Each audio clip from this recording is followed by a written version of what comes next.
Welcome to another edition of CEO and Market Expert Interviews. I'm your host, Lucian. Some of you know me as Triangle Investor from social medias. Today, we are covering Cassiar Gold, a gold exploration company with assets in British Columbia. I'm joined by their CEO, Mr. Marco Roque. Marco, you are my guest for the first time, so warm welcome. It is great to have you. Thank you, Lucian. It's a pleasure to be here. Thanks, Marco. I would like to start with your background, your origin story, and how and when did you become Cassiar CEO? Sure.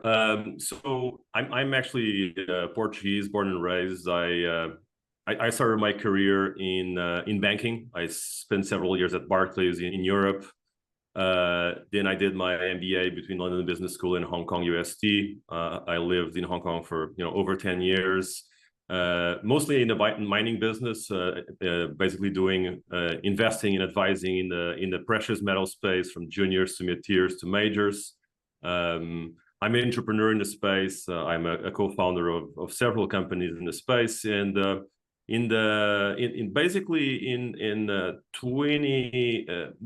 actually early 2020 or late 2019. What is now Cassiar Gold, at the time was called Margo Resources, optioned what is now the Cassiar Gold, our flagship project, the Cassiar Gold project. I've been involved with the company as an investor in the past, and I looked at the asset, and it seemed to tick all the boxes that you're looking for a world-class project.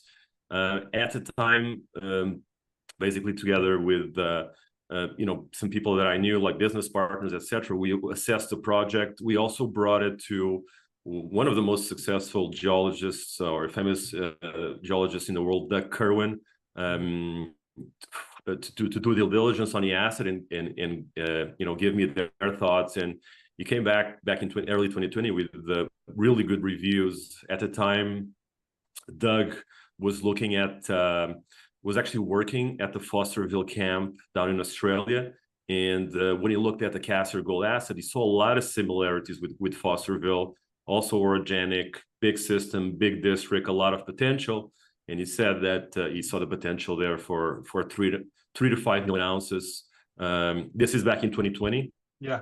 But at the time, the company had a 1 million ounce resource, and to Doug's credit, he's really been living to the expectation, and drilling has spoken for itself. The more we drill, the more we hit mineralization, and it's I can't be thankful enough for that kind of support, that encouragement, and that boost that Doug Kerwin gave us as we basically took over the ownership of the project, and spent basically, now we're in the fifth drilling program, which is quite exciting, and I'm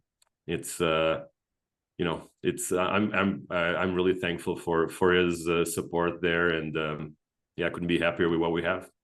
Yeah, definitely. Despite the market challenges, right? Because the market's been tough for juniors in the last 2.5 years, but what you see on the ground and coming out of the drill core and the results, it's really fantastic, and really living to what Doug's vision, really. Yeah, you mentioned gold sector, and it has really been beaten down. Before we cover your project's news, company developments, I would like to hear your take on the gold sector in general, and how do you see actually gold performing in both short-term and long-term? I can start from the metal side itself. Last year, I remember I had this kind of outrageous prediction that gold's going to get to 3,000. A lot of people gave me some eyebrows. At the time, gold was under 1,800 or around that point. And I'm still not right, but I'm closer to being right than I was last year. And I think gold is going to continue to march upwards. We're trading at 2,500, more or less. Demand's been driven by central banks, especially BRICS. I don't want to get too much into geopolitics, but that's definitely a big driver.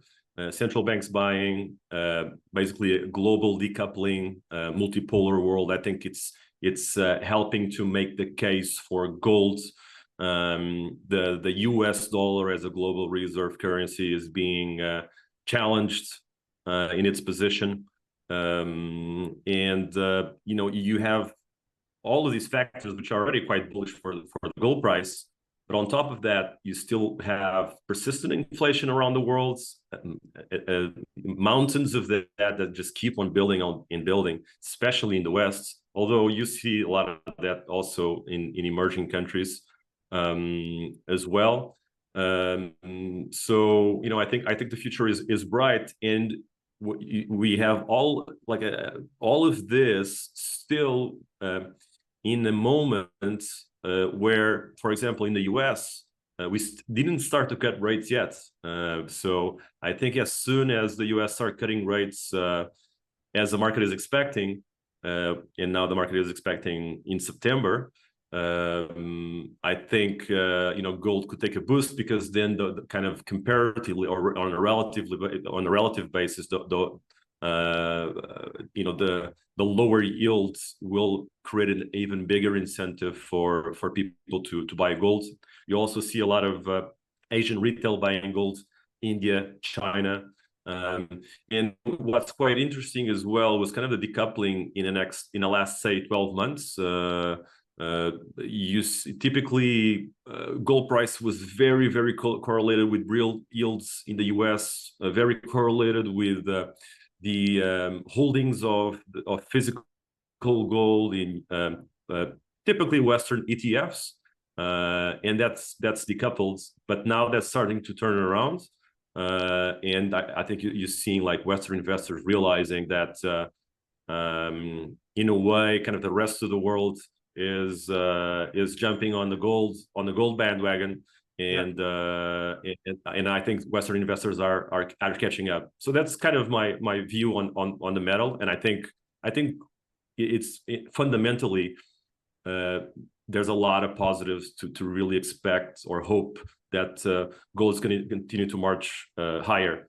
Then when you look at the equities, you have a very different story, and I think that's the difference in the story as well. It has to do with different buyers. You start to see producers' valuations going from undervalued to a little bit less undervalued, or close to kind of an historical average. But the juniors are still very, very, very cheap. I think you start to see some M&A in the sector. The world is also became a lot smaller for the big producers. Western gold producers now have a much smaller world to play at, and just this Goldfields acquisition of Osisko, I think, is a testament to that, to diversify into safe jurisdictions. You saw Caliber doing that with the acquisition of Marathon as well. So I think this is a trend we'll continue to see. And when you overlay that with the fact that in the past 12, 14 years, there's been very little investment, in terms of discoveries or juniors or early stage exploration in the gold sector, you don't have enough discoveries, and there's only so many assets that are world class, and the world is getting smaller. So the kind of the pool of candidates where you can pick world class assets in safe jurisdictions is not growing. It's actually getting smaller as some assets get taken out. Definitely agreed on the discoveries, and not just in gold, other commodities as well, copper, uranium. The discoveries are the issue, and people are not maybe paying enough attention on it. So and talking about uranium, like you have a real life example of how important is jurisdiction. I saw what happened with GoVX there in Niger. Yeah. It must be, can't be easy to deal with something like that. So like you really want to make sure you go to a jurisdiction where you have strong rule of law, it's stable, welcomes mining investment, and and the government just can't do whatever they want and take over mines just like that after companies spend millions, tens of millions of dollars, sometimes hundreds of millions of dollars, or even billions, and then the government takes your lunch. So I'm personally very sensitive to jurisdiction, and I think the big producers are also getting that. So I think that's kind of a perfect storm in a way for good assets, because there's less to choose from. But don't worry, Cassiar Gold is here to solve that problem. So that's what that's why we've been investing and working and really putting a lot of capital in becoming a world-class asset that some of the top gold producing companies want to take out and make part of their portfolio. Yeah, I believe that, and you are in the right jurisdiction. You're in BC. Let's cover your projects, and we will do that by starting with the project that carries the name of the company, Cassiar Gold project. Can you please give us an overview of that project, current stage, and what was done so far on the project? Well, so the Cassiar Gold project is located in northern British Columbia, roughly 100 kilometers south of the Yukon, British Columbia border, and 200 kilometers north of the Red Chris mine along Highway 37, which bisects our property. And that's one of the most significant open pit mine developments in British Columbia. And it's on the hands of Newmont, which is now the biggest global gold producer as well. So it's nice to have a neighbor like that. Now, Cassiar Gold really looks, and I think there's, it might be some misunderstanding, I think, in the market. I think a lot of people look at Cassiar Gold because it looks like that, like a near-term development opportunity. And in a way, it also is that, but it's much more than that. And people have that misconception because they look at an asset that has mine permits already in place, also has a lot of infrastructure, fully owned and permitted mill, great access. You can drive from anywhere in North America to the top of the 1.4 million ounces without ever leaving a paved road. We have a camp, access to power and water. So when people see that and they see a 1.4 million ounce resource, they think, okay, these guys are looking to define 2 or 3 million ounces and get it into production or sell it to a major. That's true, but our ambition is much bigger than that. Looking at the thesis or the potential that the current saw basically 4 years ago, we're really living up to that expectation. So we see we have the potential for a 5 million ounce plus district here. Now that you don't achieve that overnight. You got to go through some steps, and that's exactly what we're doing. We're drilling, and we're expanding the known deposits. At Taurus, we have a 1.4 million ounce deposit at 1.14 grams per ton, right at surface, and effectively open laterally at depth, as well as internal to the pit shell. We have several targets that could be kind of satellite deposits with Taurus. Some of them might even connect. It's a big district, and we really only assess properly assess a very small percentage of our land package, less than 5%. We have a 59,000 hectare land package. So what I'm trying to say here, this looks like a kind of a 2 to 3 million ounces near-term development opportunity potential, but our vision is much bigger than that. But of course, we need to take one step at a time. First, we wanted to get to that point, and then as we progress, we keep on expanding, because this is a very, very prospective project. And I guess in addition to its prospectivity, which I think it's where the biggest value is, we have a really good team, and I can tell you a little bit about them in the later in the present in this conversation. But definitely we will come to your team. I will ask you that 100%. But before that, let's talk more about the next steps you mentioned.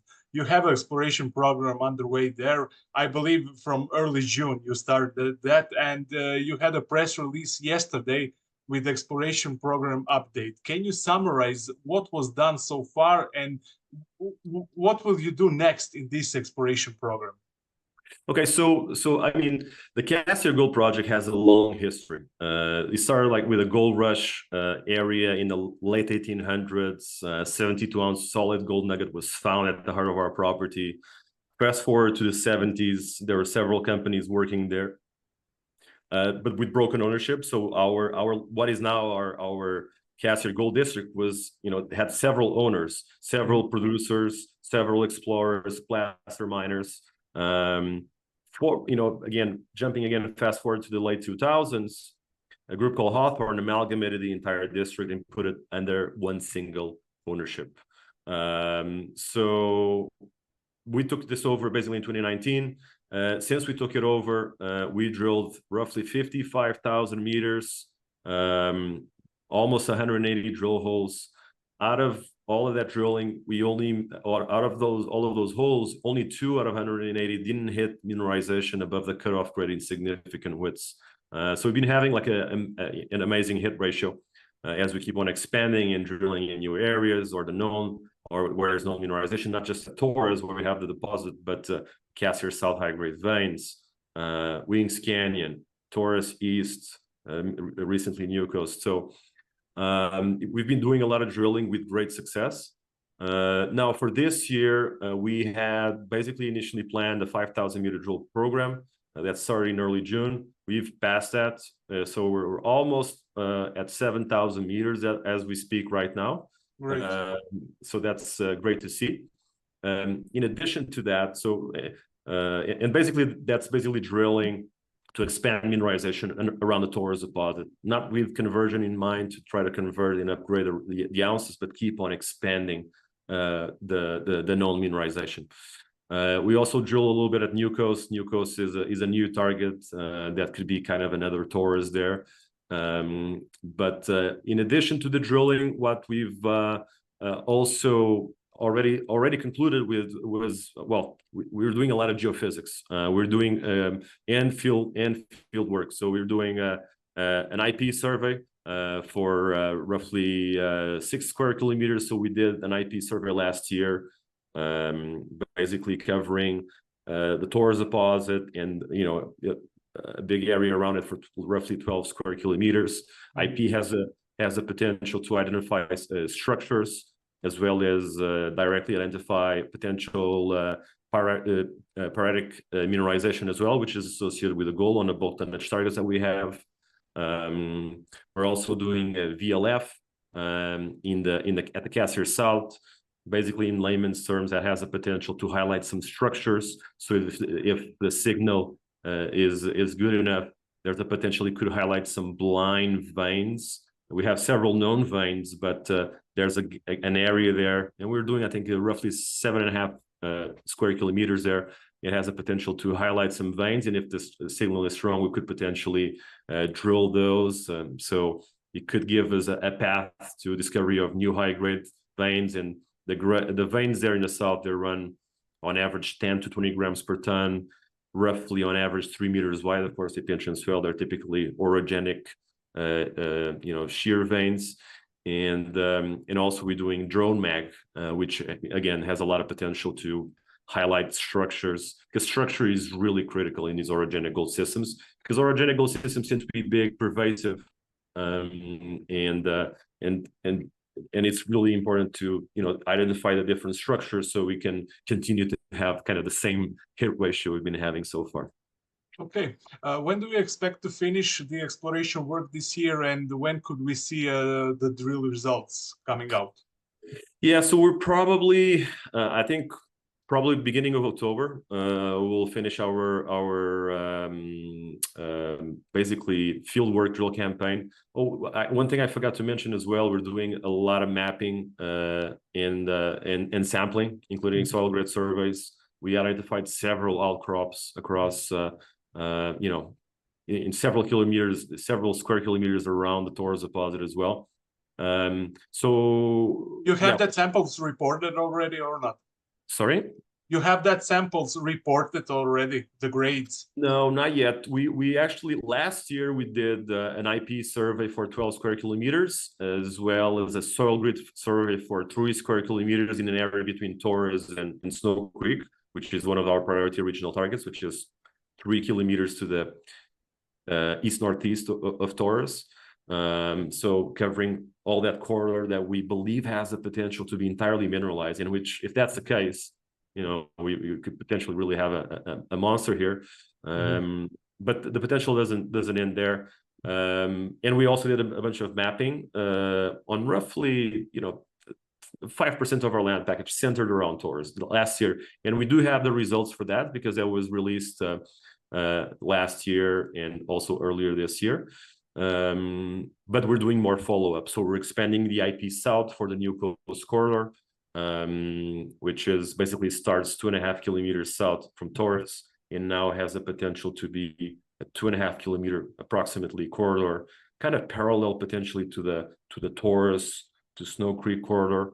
And we're basically expanding the IP survey there. We're also expanding mapping and sampling there. And last year we found several outcrops. We have new targets. Hopeful, Roque. Now New Coast we drilled 6 holes at New Coast. They all came back mineralized. The highlight there was 90 meters at 0.95 grams per ton. It was our first drilling program as an operator on that target. But then with the mapping, for 2.5 kilometers to the east of New Coast, what we're calling now kind of New Coast East, it was just several outcrops with where we collected graph samples with grades similar to the Taurus deposit, 1 gram, 2 grams per ton, which is really good indication. So the IP is showing anomalies. The soils are showing anomalies. We're finding outcrops. We're finding that are mineralized. We're finding quartz veins at surface as well. So it's all the indications are really telling us there's a significant potential here for the Taurus style mineralization to extend for a large area. But of course, you need to get there and drill to prove it up, and that's what we're doing.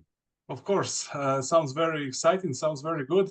Marco, what is the budget for this overall work?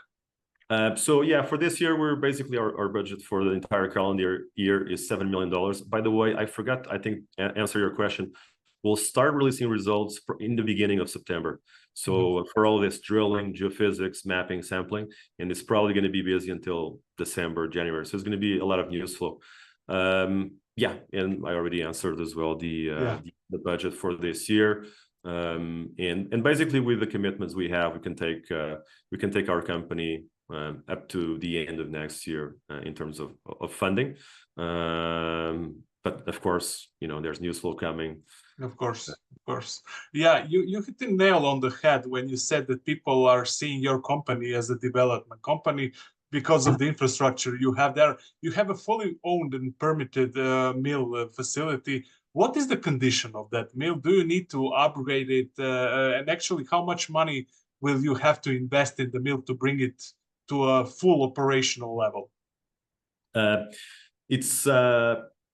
So short answer is we don't know for sure. The more contextualized answer is the mill is in relatively good shape. All the components are there. We sent our engineer there. We sent one of our board members who is also an engineer and has run several operations. He runs a mine now for Barrick. And we also sent an outside consultant engineer to check our mill. And everyone has very positive reviews about the mill. So it's in good shape. Obviously, we only know for sure how much it would cost to put that back in operation if we test all the components and see if there are any components need replacement. But it's in relatively good shape. It's hard to tell. Like in 2011, there was a budget to fix the mill, fix some of the underground operations, and also acquire a fleet of equipment, which some of it we have on site. And that was at $12 million, just under $12 million. So I would be surprised if it's more than $20 million to basically put that mill. But this is very speculative. Of course. Yeah, of course. But that would be my best guess. Rough numbers. Yeah. Yeah. Okay. You already talked about the geological setup in that area, but was there any discoveries near your project in the past? Yes. I mean, on the adjacent properties or properties that are near to your project. Well, basically, we control the entire district, right? So we are an entire district. So a lot of people talk they have district scale land pack. We have a district. We control the Cassiar Gold district, It's 59,000 hectares, 590 square kilometers. So discoveries, yes, multiple discoveries. It's still early stages, as I was saying. You know, we look like a development opportunity, but really, in terms of the exploration potential, we're really early stage. There's a lot of exploration upside. But already we know that we have a 15-kilometer trend that is kind of north-south, which is, you know, in layman's terms, kind of the main plumbing system of mineralization that we know of so far into the Cassiar Gold District. And it's a 15-kilometer trend. It starts at Lucky, which we actually drilled last year in the headquarters veins. It comes through the Elan vein, Taurus, New Coast, Wings Canyon, Taurus East, Snow Creek, Main Mine, Cusack, Bain, Pete Pulley. So that's 15 kilometers of just repleted with known mineralization. And of course, there were, you know, they were all discoveries. But you know, we only have a resource for the Taurus deposit, which is a 1 square kilometer. So despite having 15 kilometers of known mineralization in past production, and several targets that we know that they are either mineralized at surface, so we already did some drilling there. The Taurus deposit, as we speak right now, is only 1 square kilometer. And so there's a potential to define resources on this entire 15-kilometer trend. There's potential to continue to extend that trend. There's potential for a lot more discoveries within that trend. And so yeah, a lot of work ahead of us, but with, you know, a lot of potential, but also, of course, a lot of work the big prize, maybe, after all that work. Exactly. Marco, can you tell me more about the accessibility and infrastructure over there? Actually, I saw it's a very impressive infrastructure over there. You have roads, you have airstrip adjacent to your property, if I get it right. So tell us more, please. Yeah, so it's really impressive. I mean, like and this is shared by everyone that ever sets foot on sites. You really can't grasp the size and the potential and how advanced this is in terms of infrastructure until you set foot on the property. So you can drive from anywhere in North America to the top of the 1.4 million ounce deposit without ever leaving a paved road. So you can park your car on top of 1.4 million. That's unbelievable. Yeah. So we're bisected by Highway 37. That's an all-year road. Basically, it's the main highway that connects BC into the Yukon. We're just 200 kilometers north from the Ratcrest mine, owned by majority by Newmont. So we're just 200 kilometers north of them, along Highway 37. Just roughly 5 kilometers away from the Taurus deposit, we have a small airstrip. It has been used in the past. It's a bit overgrown, but you know, with very little work, it could be put back in operation. It's not critical for our operations because you know, our crews, etc. They just use commercial flights from Whitehorse. So they fly to Whitehorse, Yukon's capital, and then it's just a, you know, roughly 5-hour drive straight to camp, and that's it. Don't need to go on, you know, crazy dirt roads or anything like that. It's all on a paved road. What else do we have? We have basically access to grid power and water. We have a camp. We have a fully owned and permitted 300-ton per day mill. We have mine permits. We have 17 portals already in place, 25 kilometers of underground workings from those portals, taking us straight into the high-grade unmined veins that we have in the south that, you know, there are some of them running even over 20 grams per ton. Again, they're on average 3 meters wide, although they pinch and swell. And then we have over 160 kilometers of property access roads. We have tailings facilities already in place with capacity. It's just, you know, it's basically an infrastructure set that's, you know, most junior companies can only dream of. And if we wanted to replicate, it would be hundreds of millions of dollars if you wanted to replicate that today. That was actually my next question. How much money would it take to get this infrastructure built from scratch today? Yeah, it's in the hundreds of millions. I would say easily over 200. Wow. It's a lot of infrastructure, and we have it already. It's like we're really blessed. Definitely. I urge investors to look at your website where you have a great virtual tour of the site and facilities.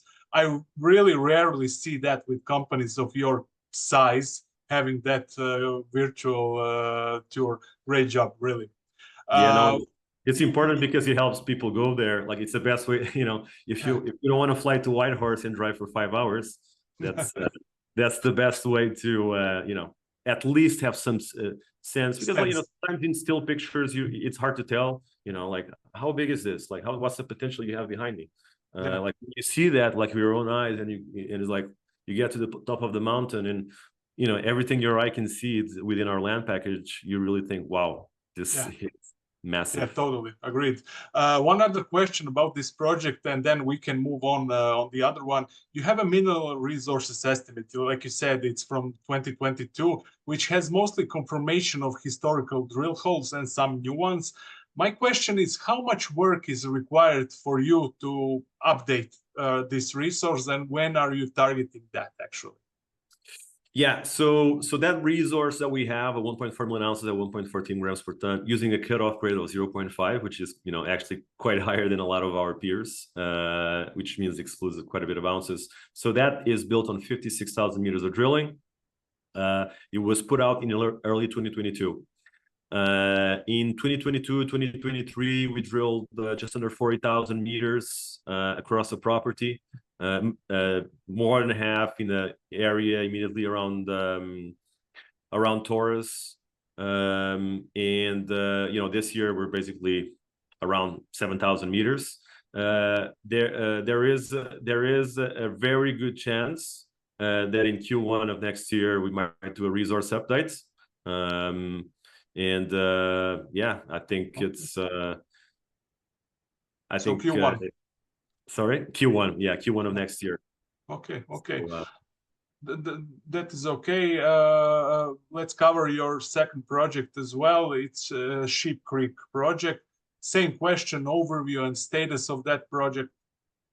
Yeah, so that project, it's is our secondary project. It's very prospective. It's kind of it's been a victim of the Cassiar Gold project.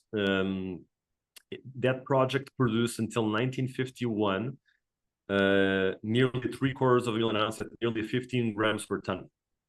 So it's very high grade. So these are narrow, high grade veins, 2-3 meters wide veins, around 15 grams per ton. It's kind of like similar to what we have at Cassiar South, although there's probably some potential there for bulk tonnage as well. The thing is, at Cassiar, we're so much more advanced. We already have a big resource to find. We have the permits, we have the infrastructure, we have the mill, we have the power. So, like every time we drill, like, the needle just moves higher and higher. It's kind of, it's a bit sad, like such a prospective project. We're really not doing much there. It's kind of on the back burner. But it makes sense because like you said, the Cassiar is really advanced project with the infrastructure and. Yeah. But what do you plan maybe to spin out this project or sell it? Well, not in this current environment because right now the sentiment is still not great in the junior space. So, but I've been through many cycles. I know when things turn, things can turn very fast. And things can get very exciting very fast. So, I don't want to be dealing with a very exciting asset on the bottom of a market. Like you want to time that as much as possible, although, it's easier said than done.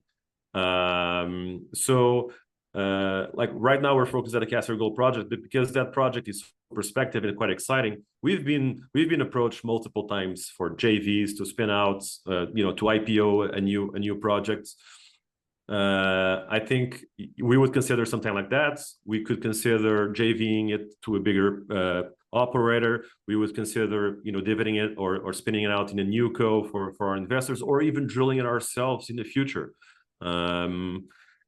So, I think all options are on the table. So we'll continue to, kind of follow what's going on in the markets.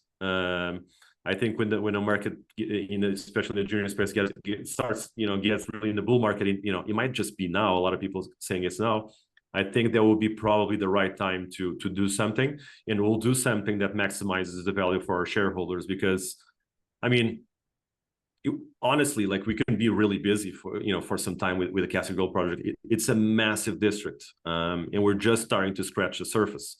So, if someone can advance it, with their own capital or with outside capital, and we can get a carry or something like that, I think could be, again. Yeah, but it's in a good standing, right? It's in good standing, yes, and okay. It's quite an exciting project, and we think about that asset often, and I'm confident this will generate shareholder value for in the future.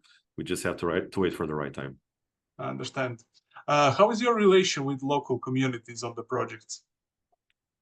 It's great. So, like on both projects, obviously we're a lot more, like, we're actually active at the Cassiar Gold project. We deal with the Cascadena First Nation and the community that we have around us. It's a really supportive relationship. We try to provide the employment opportunities, training opportunities, try to support local contractors.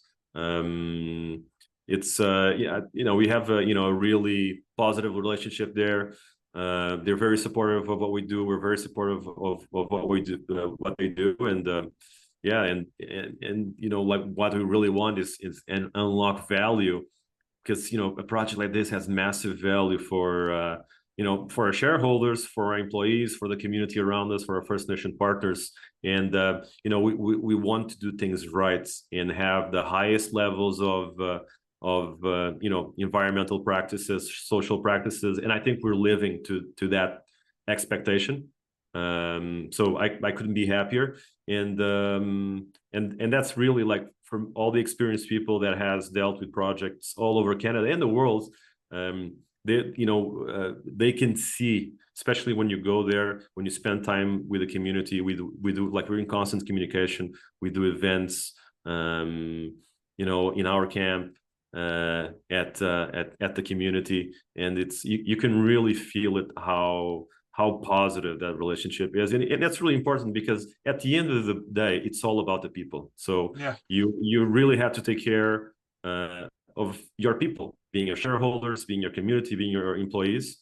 Of course, you have to do things at the right balance, and I think we're doing that. And I think I'm very proud of, like, what our team on the ground has been doing, and the standard and level of which has been operating in basically interacting with the community. Okay, who is on your? Let's touch on the people. Who is on your management, technical, and advisory board? Are you fully covered with know-how people in every necessary segment? Yes, I think we are, but there's always room for improvement. Of course. So no matter, there's no limit to how much you can improve. But we're very, very blessed in terms of our team. So our chairman is Steve Ledwin. He's the former president, CEO of IM Gold. He ran IM Gold for 10 years there. He basically is a very successful natural resource executive. He ran operations all over the world. He basically built, operated mines, sold mines all over the world. We also have on our board Steve Robertson. He's a geologist. He was in charge of actually permitting and developing the Red Chris mine, the one which is now majority owned by Newmont, just 200 kilometers south of us. So it's a great level of experience and track record to have on our board. Also very involved. We have James Maxwell on our board. James was the exploration director for Sabina. Sabina, I think they've found almost, 10 million ounces in the Arctic Circle. They sold for B2 Gold for 1.2 billion.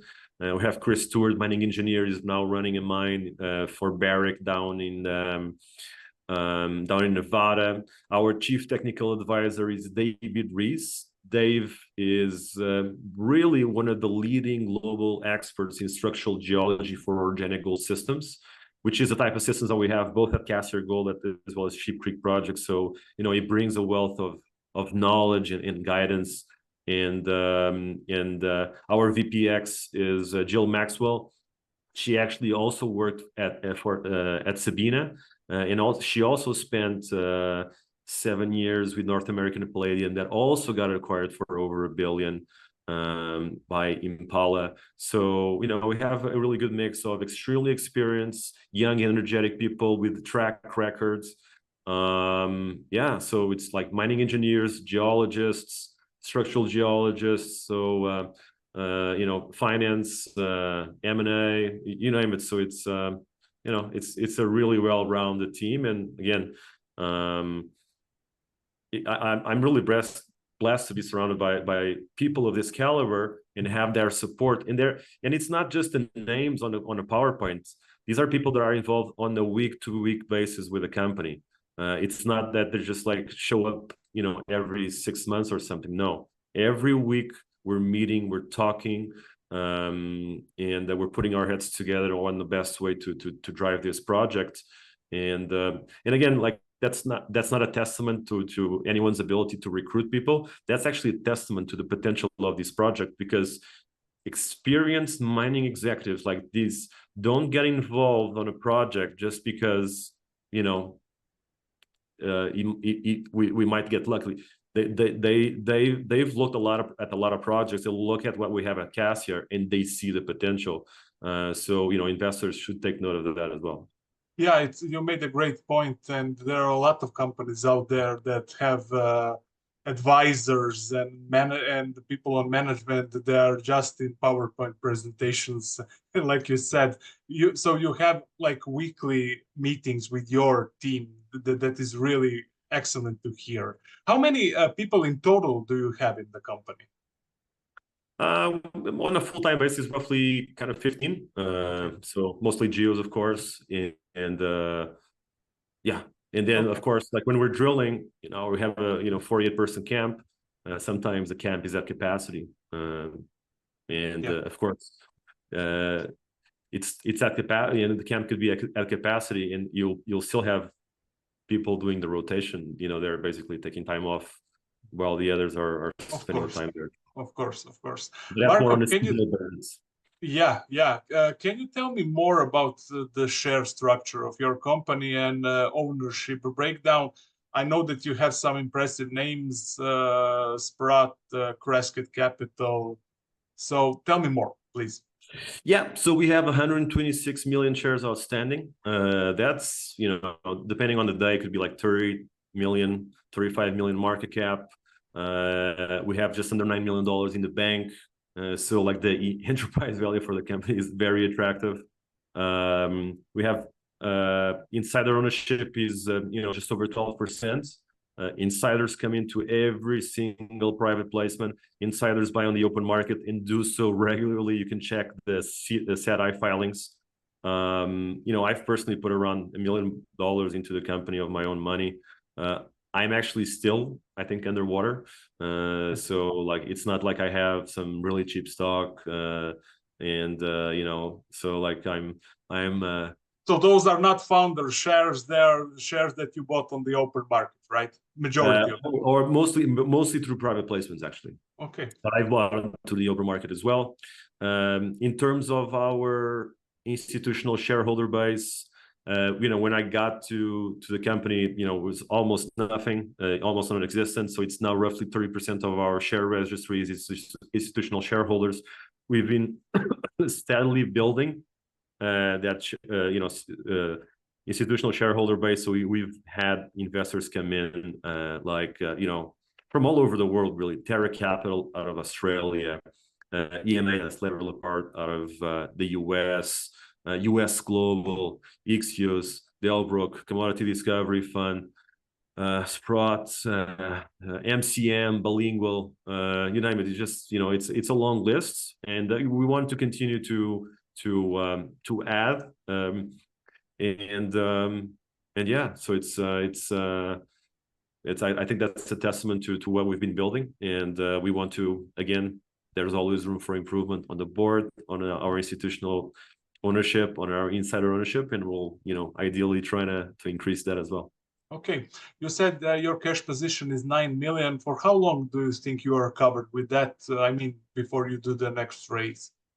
You know, you never know. Like you gotta be nimble. But in terms of our cash for our commitments, we can take with the cash that we have, we can take this company to the end of next year, meaning the end of 2025. Of course, if we want to do a substantial program next year, we'll need to raise capital. You know, it's the business model for juniors. But before that, there's a lot of news flow that we still need to get out. So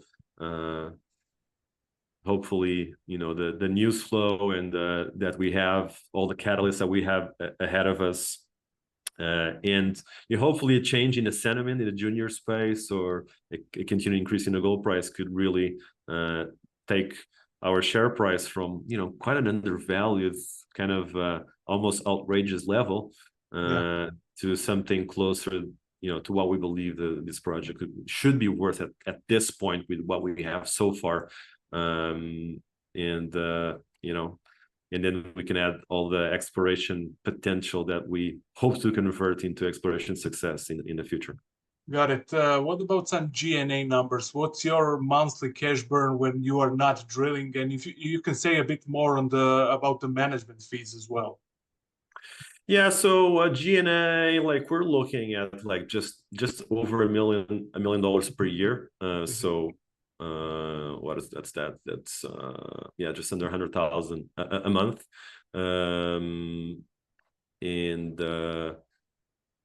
Yeah, that's okay. That's with the management fees, salaries. Yes. Are you renting any office for your company? Yeah, we have an office. That's not very significant. We pay, you know, I think per year is that's reasonable. Definitely less than 15,000. Yeah. Yeah.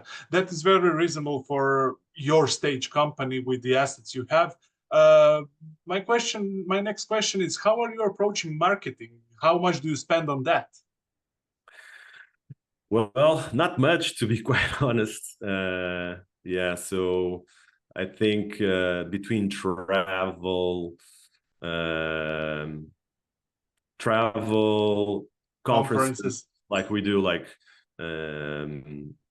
PDAC, we do, you know, Roundup, VRIC, Beaver Creek. We're going to Zurich. Yeah, I think these are the main. Those are the strongest conferences. And like we have most... Yeah, you know, we have a few things here and there, but like we spend roughly like 200 grand per year, which, you know, if you compare to some of the other companies, it's not that much. Like it's been like well, what we've seen in the last 2 years, nothing really works. I mean, like you can you know, spend a lot of money on marketing and it can really get the word out, but you know, this has been this is kind of market where and we can spend a lot of time talking about like why is the market like the way it is, but our feeling is that we don't want to be spinning our wheels too much.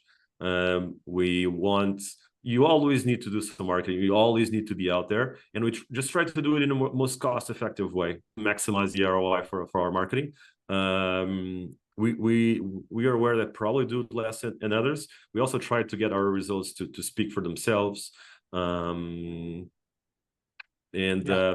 I think as soon as the market changes a little bit and you see kind of generalists coming to the sector and people start to getting excited with the juniors, when juniors start doing 2, 3, 5, 10x, that's when I think you get the biggest ROI for your marketing dollars. And at the time, hopefully we'll have not only a good understanding of our system, but we'll have a lot of drilling results and actual real reasons to get people really excited about what we have. Yeah, I have 2 more questions, then I will let you go. You are a 35, I believe $36 million market cap company. I know that every CEO is biased when it comes to his or her company, but do you believe that you are really undervalued? And with this all you said over here, I believe really that you are. What is the explanation for that? Why are you undervalued? Is it the market circumstances so far? What's your take? So yes, I do really believe and I think you're right, like all the CEOs are biased. I probably am a little bit myself. But I'm backing my bias with real money put into the company. Just in the last few months, I put just under $500,000 into the company, and that's a significant amount for me. Like I'm not swimming in cash. So maybe I'm both biased and crazy, or biased in a visionary. Time will tell. I think I'll be right. I'm definitely committed to this. So let's see. And why do I think why do I think we are undervalued? I mean, I've been in this sector for a long time. I've seen a lot of cycles. I remember seeing companies like Great Bear. I remember seeing a company 30 million, 40 million market cap. I was looking at this, well, it's some really nice results.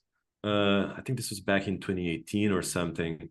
I hear the story. I don't even know if it's true. I think the story is true. Like Chris Taylor, the CEO, mortgaging his house to, being able to finance another program and, and keep on investing in the company. A few years later, the company gets bought out for 1.8 billion. So like, why was Great Bear undervalued? I don't know. You tell me. So like this happens. Like I remember another story. Skeena. I remember looking at Skeena again, whatever, 10, 20 cents, or again, 30 million, 40 million market cap. Now it's what, $1 billion. Greg Perry helped here. Yeah. So I mean, it's and you have other stories like this. Like I think there's a lot of information asymmetry in this space. You have companies that are, highly valued. There's valuations all over the place. If you really take the time to do your homework, go through your check everything, really understand deeply what's ahead of you, you can really find some gems. That's what I find. That's what I think I have here. And obviously I'm in a very blessed or really good position because like being an insider, I can see I can see the good, the bad, and the ugly, and I like what I see. Okay. Investors from the outside, they always have more limited information. Yeah. So that's also a reason why, especially in the kind of junior space, always look what insiders are doing. That's my whatever type of research you do, never forget to see and check what insiders are doing, and that's gonna tell you a lot more than even like a 1 hour interview, I think.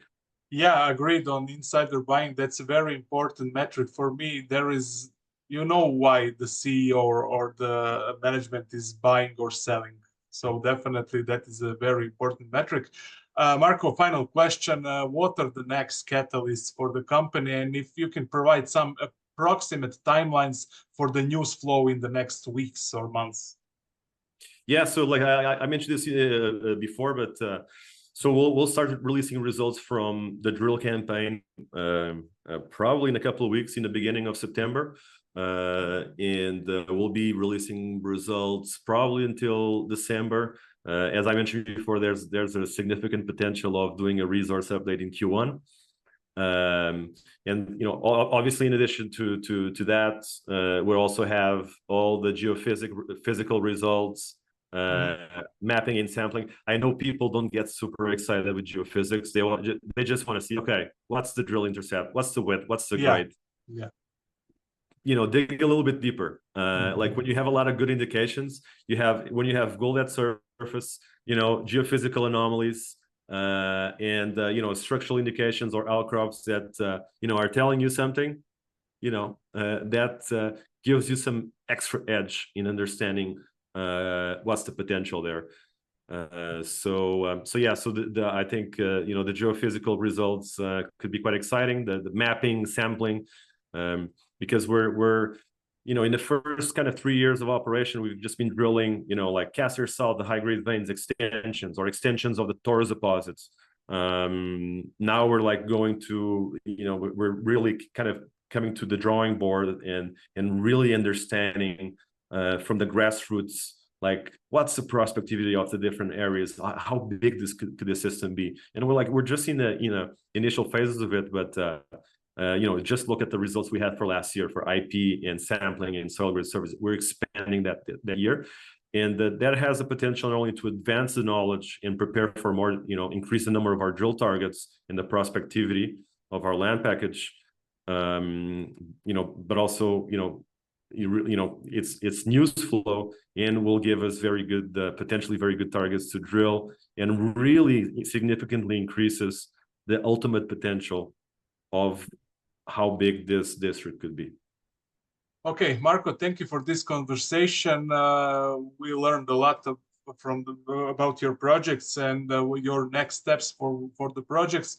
I wish you luck with all the work, and let's catch up when you will have some news to publish. Thank you very much.